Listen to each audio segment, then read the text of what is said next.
Hello friends. Hope you all are doing well. Today video is about the last Sultan of Ottoman Empire Mehmed VI Vahiduddin. So let's start the video without wasting any time. On the 17th of November, 1922, Mehmed VI Vahiduddin, the final Sultan of the Ottoman Empire, made a hasty escape from Istanbul in the early hours after receiving alarming news about threats to his safety, never to return. He was discreetly transported in ambulances with British guards, accompanied by his 10-year-old son, Prince Mehmed Ertuğrul, and was escorted to the battleship HMS Malaya by General Charles Harrington, the commander of the Allied forces. It wasn't until hours later that officials from the Ottoman palace confirmed the Sultan's departure. In the weeks that followed, Vahiduddin found himself in a contemplative state.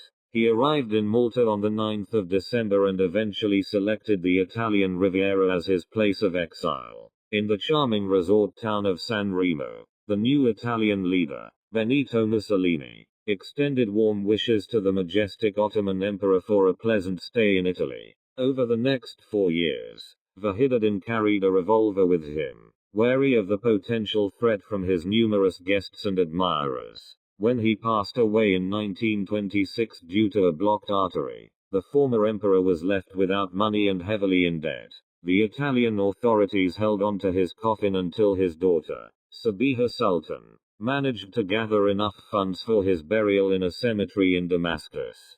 100 years later, the escape and death of Vahiduddin might seem to signify a major turning point in Turkish history. Yet at the time, they were largely met with apathy. There was no unified effort to maintain the Sultan's position, although a few isolated attempts were made. In India, the leaders of the Khilafat movement, who could have been expected to support the Islamic Caliph, instead rallied behind Vahiduddin's formidable opponent, Mustafa Kemal Ataturk, and the national forces he commanded. For anti-colonial Muslims in North Africa, Attaturk emerged as a symbol, overshadowing Vahiduddin. Algerians in Paris chose to decorate their walls with Ataturk's images rather than those of the last Sultan. The sentiments of ordinary Turkish citizens regarding the Sultan's departure remain uncertain, but public displays of mourning were uncommon.